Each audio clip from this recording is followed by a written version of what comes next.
This video was brought to you by J.G. Wentworth. It's my money, and I need it now! It's your money. Use it when you need it. There we go. Yeah, let's just do this thing then. Who cares? Who cares if I'm good or not? We're just going to do this anyway. We're going to talk a little bit of Comicsgate tonight. And specifically,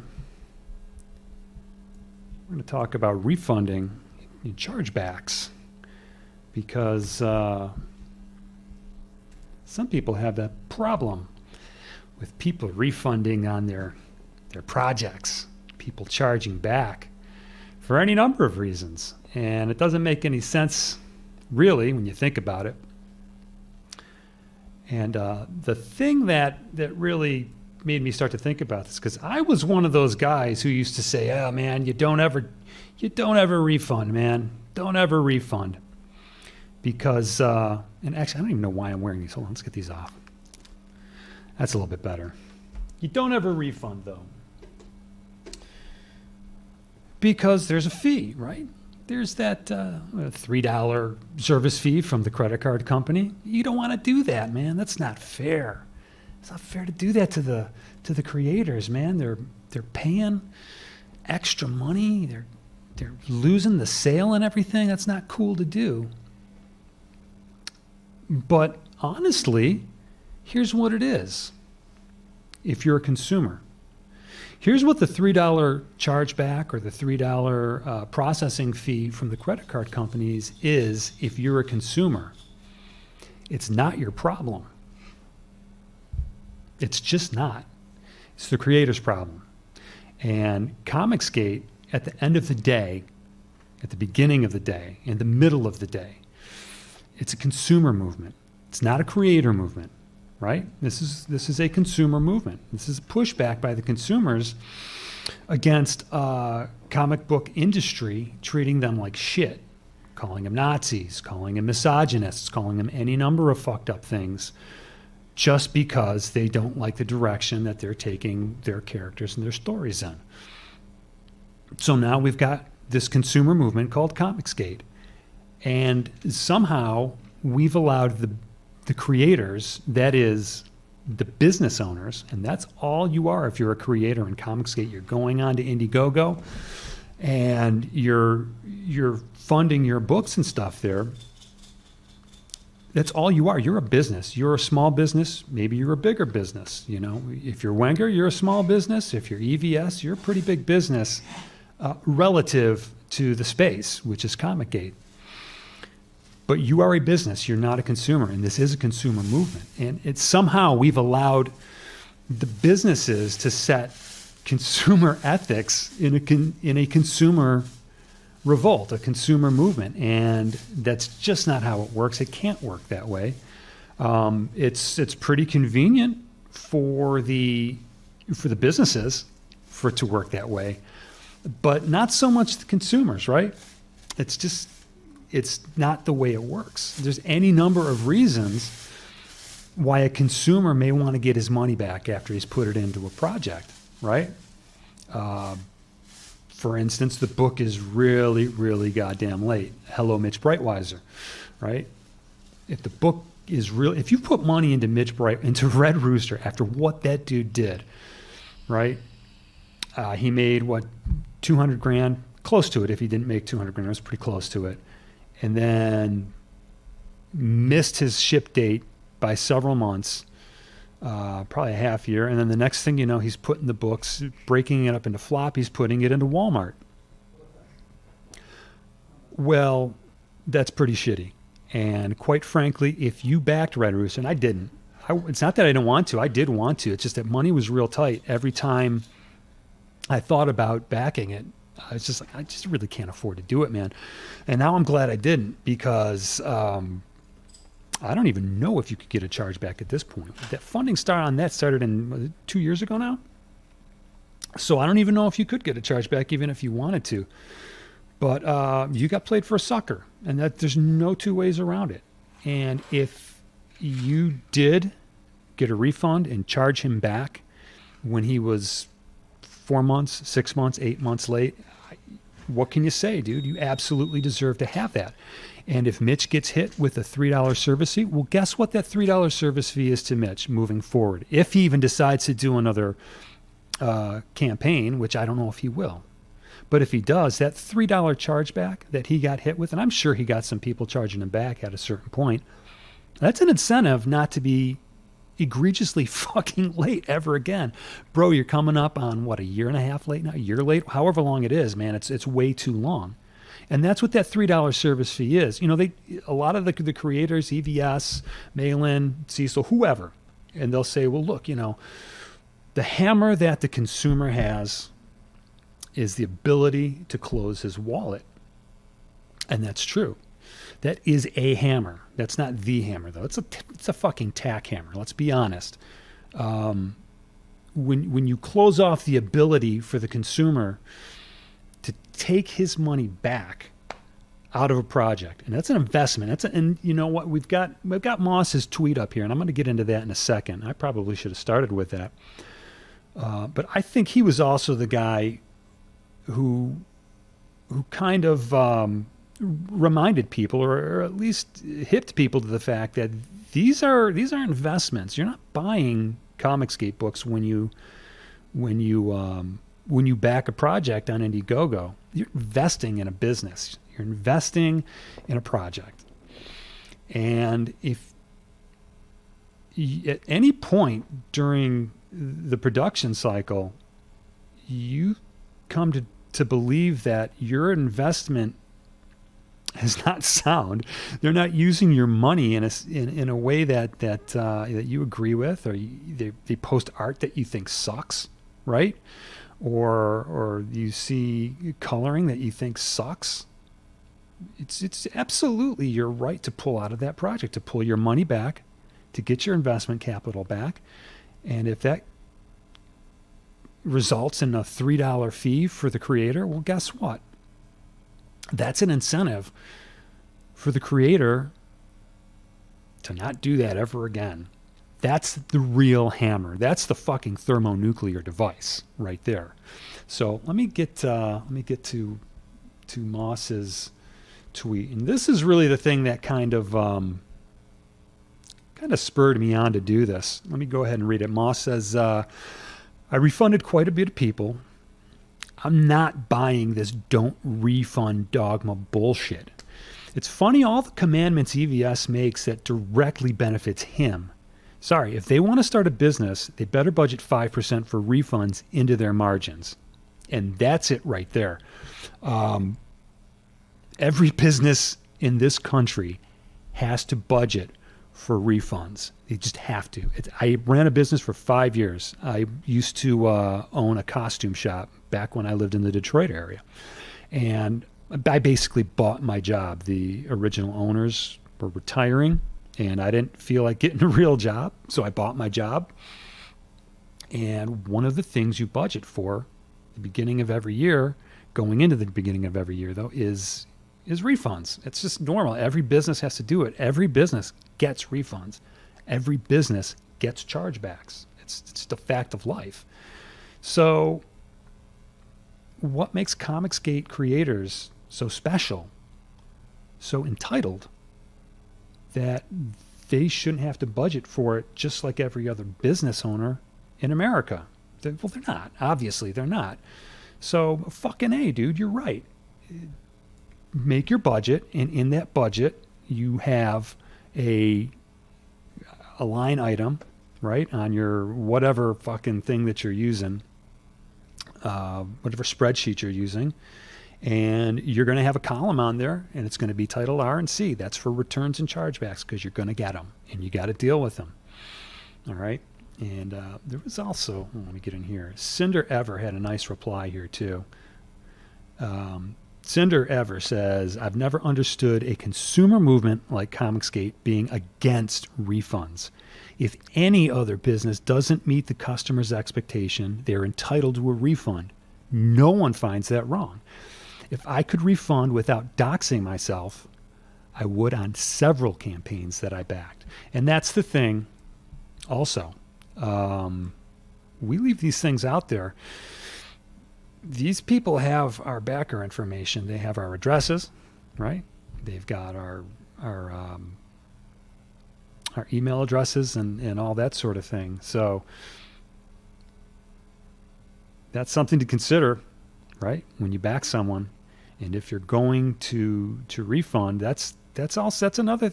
It's not just good for the consumer. You've got, can we trust you? I don't know. Some people have been doxxed, and we're pretty sure it was through backer information. And so you never know, right? But like I said, guys, if you're running campaigns for books, for comics books on Indiegogo, you're a creator. You're now a businessman. You're no longer a consumer in the consumer movement. And that means you don't make the rules, okay? The consumers make the rules. Now, like I said, there are plenty of reasons where a consumer may decide that he wants to get his damn money back, where he may want to pull it out of a campaign, and there's no reason that you should ever do not let them shame you into not requesting a refund, and if they refuse to give it to you, calling your bank and getting a charge back.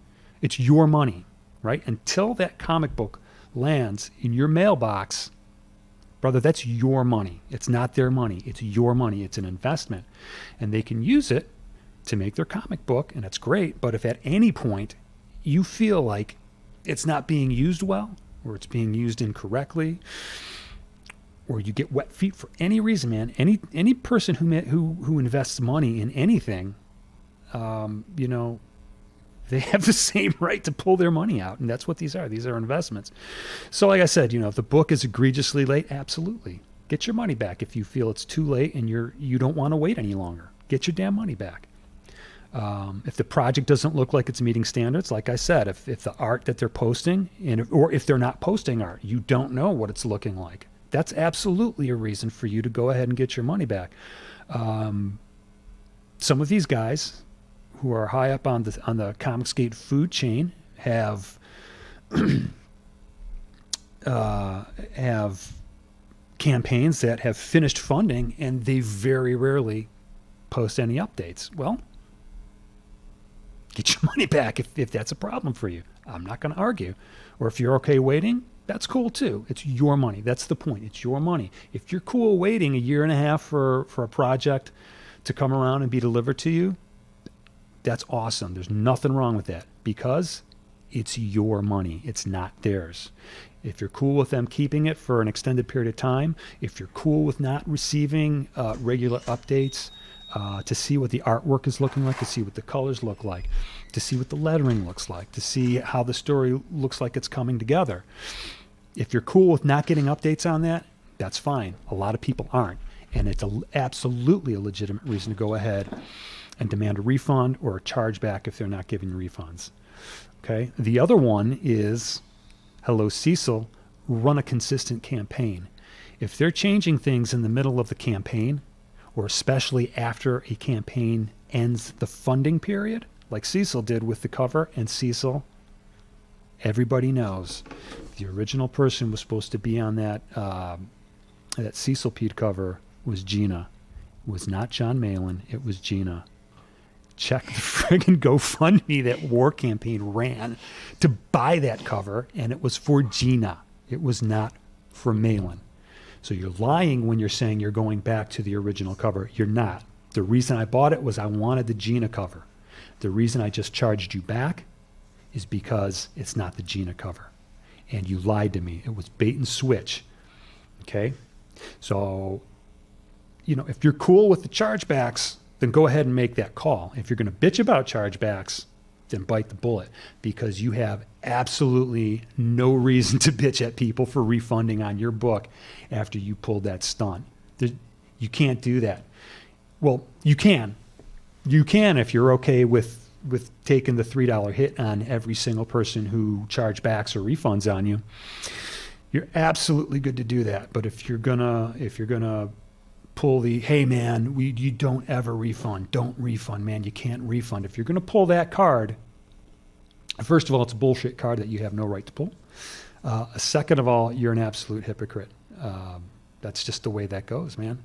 Don't change the rules of your campaign after people lose the ability to refund through Indiegogo. Otherwise,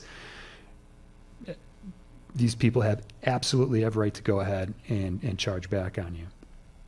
And lastly, the $3 service fee should act as an absolute motivation for every creator, everybody who runs an Indiegogo, to treat their backers professionally and not like dog shit. So, if you have a group of people, group of fans, group of backers who maybe have a problem with something else, maybe don't accuse them of being doxers, right? Maybe don't go out there and accuse them of harassing women unless you've got some actual hard evidence to back these claims up, because that's not professional behavior and you're going to get chargebacks. And who the fuck are you to tell people that they can't do that? No, man, that's not cool. Yeah, I said you doxed people, and yeah, I said you harassed people, but that's beyond the pale, man. Charging back, getting refunds through your credit card, through calling your bank, that's bullshit. That's mean. You're a bad person. Fuck off, dude. Fuck off. Treat your people professionally. Treat your backers with respect, or you're gonna get refunds. And quite frankly, you deserve them. I don't even care at this point. Somehow, and you know, I used to be on that bandwagon too. I was one of those guys who was saying, "No, you can't do it, guys. You can't refund. It's just not right. It's not right to the creator to stick them with that $3 fee. It's $3 that they didn't make, and it's coming out of their pocket." Well, that's not my problem. My problem is getting a book that's high quality, getting a book that gets to my mailbox when you say it's going to get to my mailbox. My problem is getting what you say you're going to send me. So if I back a tier, that tier remains consistent from the moment that I backed it to the time that bad boy shows up in my mailbox and I cut it open and look at it. It better be what I ordered. And finally, that you don't treat me like shit. You do any of those things, and there's a really good chance that I am going to refund you at some point before the book ships out. And that's just the way it is, and there's nothing wrong with it. Don't let creators shame you into not demanding refunds. Don't. It's literally the actual hammer. They're going to tell you that, you know, stick it out, ride it out with this one, and then just close your wallet moving forward. No, close your wallet now. Get your money back now. That's the hammer. That's what will keep these guys honest. That's what will hopefully keep these guys from treating you like shit and playing fast and loose with their campaigns, right? Making sure that everything's equal. They're not sending things in Ziploc bags or anything like that, right? They're actually putting things in a good mailer, you know, bagged, boarded at the very least, Gemini mailer preferably, Gemini mailer with bubble wrap, even preferably above that. Not everyone's going to do that, and you know, let them know. So that's where I stand on that. And yeah, that's pretty much what I was coming in to say. One other thing, though, I kind of wanted to hit, and this is a little bit more current, and that's Micah. Oh, Micah. Micah's been getting his Hollywood on, hasn't he, the last couple of days. So here's the culmination of Micah's 2-day-long performance art. Let's read what he says here. Micah says, "I feel like I owe John Malin and Dick'n Comics, a.k.a. Cecil, an apology. They were absolutely right." And of course, what he's talking about is War Campaign. Now, if you don't know what happened a couple days ago, I believe it was Ruckus, War Campaigner in good standing, had some choice words for Micah's artist, Preston Acevedo. Preston appeared on Ethan Van Sciver's stream, the one where they were discussing Cecil's Vampirella cover being canceled. And everybody was crying, and everybody was, they were sending their condolences to Cecil because his Vampy cover got shot down by the SJWs at Dynamite. Just like War Campaign warned would eventually happen, because Dynamite is run by SJWs. So Ruckus told Preston to eat shit or something along those lines. Who knows? It was typical online shit talk, whatever. Micah comes out and decides he's going to blame everyone in War Campaign. War Campaign, why are you attacking my artist? What? Who's attacking your artist? And he posted the link to the single tweet from Ruckus. And I don't think he got the response he was looking for. Most people were like, bro, why don't you just take this up with the Ruckus? What the fuck are you doing? What is this guilt by association? He went off on me, called me a fucking idiot. And it didn't go over very well either. So finally we get this tweet here. And it was pretty, I called this out immediately that when he started with this stuff, saying that this was performative, this was performance art. This is the culmination. This is what it was building to. This is what I always knew was going to happen. He had to pick sides. He had to pick a side. And we always knew it was going to be the EVS side, because if any of you had seen him perform on EVS's streams, especially if John and Cecil were around, and he would try to defend War Campaign, and he would be entirely ineffectual doing so, he looked really bad. And the reason he was ineffectual was because for some reason he decided he was going to leave several arrows in his rhetorical quiver that he could have actually made a lot of solid arguments with. However, it was clear that he didn't want to burn that bridge by pulling out those arrows, and those arrows being, look, Maitland lied about War Campaign when he said they were coming after Dan Fraga. They're coming after the Pink Bunny. Dan Fraga, I heard him say it. I heard him say it. He's coming after Fraga. When the only thing that Rowe said was, I'm not backing Fraga's book until he proves he can fulfill a campaign. Which sounded very much like what Ethan said himself, not even, I don't think, a full month earlier, when he said, guys, I'm not promoting any projects by anybody who hasn't fulfilled at least one project successfully. I don't really see what the difference there is. That was spun into, they're coming after Fraga. So that was a lie. Cecil guaranteeing that War Campaign was going to dox him, and then they were going to harass his family. That was a lie. Cecil and Maitland saying that War Campaign was harassing women. That was a lie. They have no evidence for any of this stuff. That's all Micah had to do, was say, look, guys, you kind of pushed some lies. When you pushed them out, it was based on a lot of spurious claims that you didn't back up. That was the way to push back against them. But of course, he could never fully commit to that. I don't know if it was just he wanted to keep both audiences, so he figured he could try and walk that line. Well, first of all, that line I don't think can be walked at a certain point, right? It's a difficult line to walk, and Mike is not smart enough to walk it, even if it's possible to be done. I don't know that I'm smart enough to do it, by the way. This is not me just saying that Mike is a dummy. Although, let's be honest here.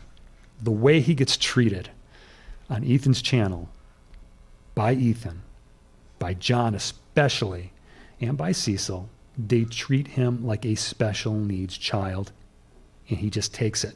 And it's kind of sad to watch, honestly. But you always knew he was going to stick with them because he takes it, because that's where the big audience is. And, you know, they'll pimp his book here and there.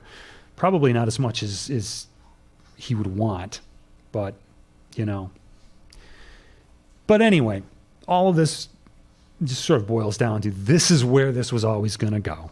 He was always going to do this, and he was looking for a reason to sever the ties with War Campaign, I think. And that tweet by Ruckus just sort of gave him the opportunity. It was like, boom, there we go. This is it. This is where I can show my allegiance to the CG Dynamite side, and I'm going to run with it. I'm going to go ahead and do it. It kind of reminds me of the story that of Mark Wade interview on Ethan's channel, where we kind of figured Mark thought he was going to be able to trap Ethan. He was going to make him look bad on his own channel, and he was going to get backpats all around from everyone in the industry for making Ethan look like a stupid, racist, Nazi, homophobe, blah blah blah blah blah blah. And of course, Ethan was nice. He was kind. And they just had a normal talk, good talk, and that was it. Until one of Wade's followers found someone in the chat who was impersonating Mark Wade and saying a bunch of stupid shit. And so he sends it to Mark, and Mark goes, "Thank you." And that gave Mark Wade the excuse to go off on Ethan and virtue signal and, do his thing. I think this is exactly the same thing. This is Micah playing the Mark Wade role in this. So, yeah, not so good. What are you going to do, right? What are you going to do? It's not brave at all to join Comicsgate so much anymore. Not as much as it used to be. And certainly not for a smaller creator who has the sort of access that Micah has been given to Ethan's channel. He's a thirsty boy. Every time Ethan goes live, he's the first one in that room. We know that, Ethan used to kind of crack on him for that. So what are we going to do? That is where the money is, but it's not really a brave stance to take. We know that. But that's up with that. And with that, I think I'm going to dip out of here. I think I've said everything that I need to say. This is my first stream, and nobody watched, as expected, but that's all good. I'm going to leave this up, and I'll probably link to it on the Twitters and maybe in the Discord in the War Campaign Discord. So if you're checking this out later, do me a favor, hit me a like, give me a subscribe, give me all that other shit, and maybe